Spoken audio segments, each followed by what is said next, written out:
Good people of YouTube, I'm the Watch Idiot, and I've had the automatic titanium, I'm just gonna call Tsuyosa, for a few weeks now, but just as I was gonna make a video on that, I saw this EcoDrive Quartz version with a day-date complication was released. So I figured I would compare the two, see what's what. And right now, if I had to choose between these two versions for myself, which I actually already have because one of these is now for sale, the answer is abundantly clear because since one is automatic and the other is quartz, I am obviously gonna get the quartz, which is obviously what you were thinking, right? So in this video, I'm gonna go over the details of these two watches and I'll go over the differences as well to help you decide which one to get. And I'll be showing these next to my Tissot PRX as well, just so you can get a sense of that comparison as well. But obviously this won't be a dedicated PRX versus titanium Tsuyosa video. Maybe one later. But anyways, let's get into it.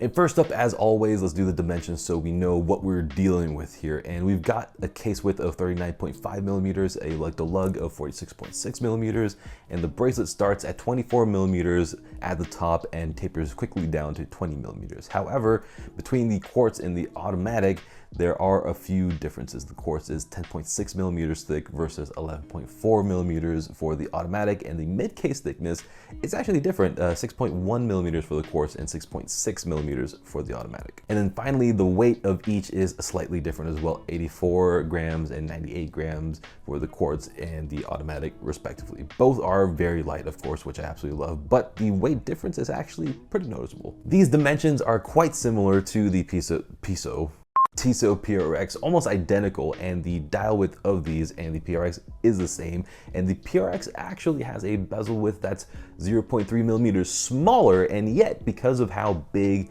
that mid case is and how it tapers from 26.6 millimeters down to 20 versus on the Citizen 24 millimeters, the Tissot PRX has way more wrist presence and it looks and feels much bigger on the wrist, which is something I don't like as much. Meanwhile, the Citizen feels like its size just right. Only change I would make is giving it a bit more of a taper on the bracelet, 24 to maybe 18 millimeters, and make it a bit more gradual as well over 4 or 5 links instead of just 2. But even still, it wears fantastically on the wrist. Not too big, not too small, and the main thing for any watch is comfort, and this watch is super comfortable. It feels smooth on the wrist, and of course, it being titanium, you almost forget it that it's there. And seeing it on the wrist, it looks quite refined, especially the watch head and dial, and I'm glad that this is giving me quasi sort of Vacheron overseas vibes because I think a very much underappreciated watch when it comes into the space.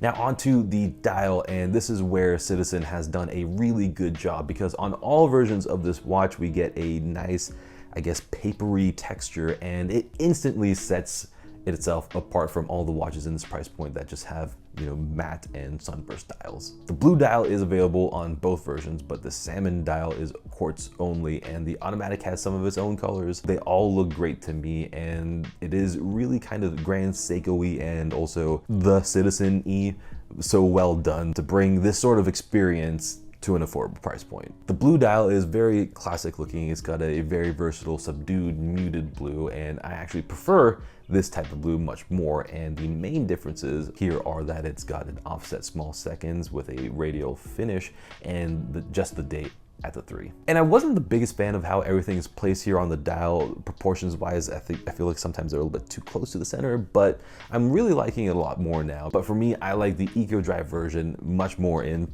pretty much every single way. And like I said, the salmon dial is only found on the EcoDrive, and I think it looks great because it's actually fully salmon, not orange or not pink like a lot of other brands do, and the texture is the same as the automatic ones as well. I just think that the design of this quartz looks more cohesive. I know that some folks won't like how the 3, 4, and 5 o'clock indices are different sizes on the automatic. Not much of a problem for me, but something to know and something that isn't an issue on the EcoDrive. But in terms of quartz versus automatic, we'll get into that in the next section. The hands and indices are the same between both versions, although to me, the automatic indices actually look a touch longer, weirdly enough.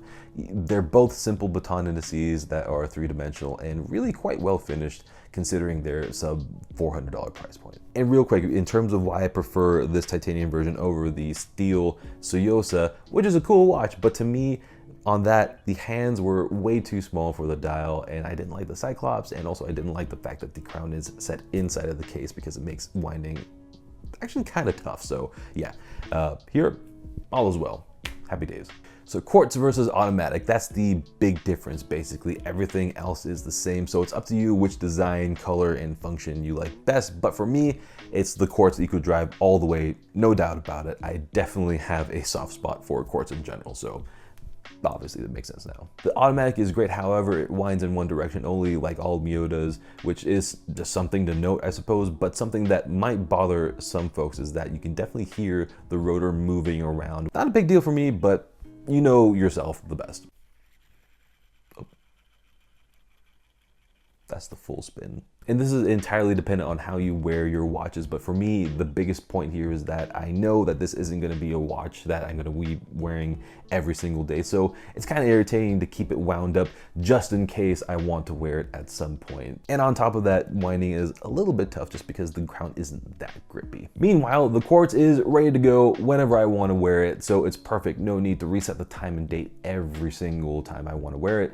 But going on with quartz, it's eco drive, so the battery life is great since it just gets charged up with light, and the watch head is thinner and lighter than the automatic, which is noticeable, and it's got a more classic dial layout. And finally, the seconds hand on every single eco drive I've owned, including this one, of course, hits the seconds marks and the minute marks perfectly. Yeah, listen up, Tissot. And the cherry on top for me is that the Day-Day complication has a bilingual day wheel, which I am always a sucker for. And since I got this from the Netherlands, I guess this general region gets a German day wheel, which is something I've missed in my collection ever since I sold my Zen 104. So yeah, happy. And now onto the case, and it's the same for both, so I'll talk about it once. The only difference, like I said before, is that the mid case of the automatic is 0.5 millimeters thicker, which I wasn't expecting. You know, I figured that they would just keep the same mid case for both and save on production costs, but what do I know? The case itself is brushed, but it also has contrasting bevels on the top edges of the case, and I think it looks really good. It definitely helps elevate this watch. I'm loving all the angles over here on the top and also on the sides. Not too much, not too little. The side profile looks mighty fine. And like I said before, the proportions of this case are far superior compared to the much wider set Tissot PRX, which wears much larger as a result, despite being the same size. This might not be a big deal to you, but it is to me. It makes a big difference. And finally, I'm so happy that Citizen didn't put an angled bezel on this to give it Royal Oak vibes. The clean bezel really makes it feel like it's not trying to be a Royal Oak or a Nautilus, so that is much appreciated. And now the bracelet. The design is very PRX-y and Rolex oyster quartzy, which isn't a problem for me. I'm just glad that they didn't make it just a straight up Royal Oak or Nautilus bracelet. The single most important thing for any bracelet to me is how comfortable it is, because if a bracelet is uncomfortable, I'm just not gonna wear it, you know, regardless of how great the watch is. And these single piece links here are undoubtedly comfy, and I could wear this watch all day, especially when you consider that both are very light because they are fully titanium. That said, I do wish that the finish was more closely matched to the case. It's a bit more satiny comparatively. So while this isn't a deal breaker for me, surprisingly, it is something to note if that's something you care about. And I say surprisingly because this sort of thing usually would bother me, but on the wrist, it's not too noticeable. And plus the watch is so good that maybe I just don't care this time. And like I mentioned before, I do wish that there was more taper to the bracelet, at least 2, maybe even 4 millimeters more. But this is done to save cost because then you don't have to manufacture multiple different links. And in the end, I'm okay with that just because we can get a titanium watch of this quality at this price point, which is more important. But actually, why not spend the money on tooling different links for a better taper instead of a marginally thicker mid case that no one will notice?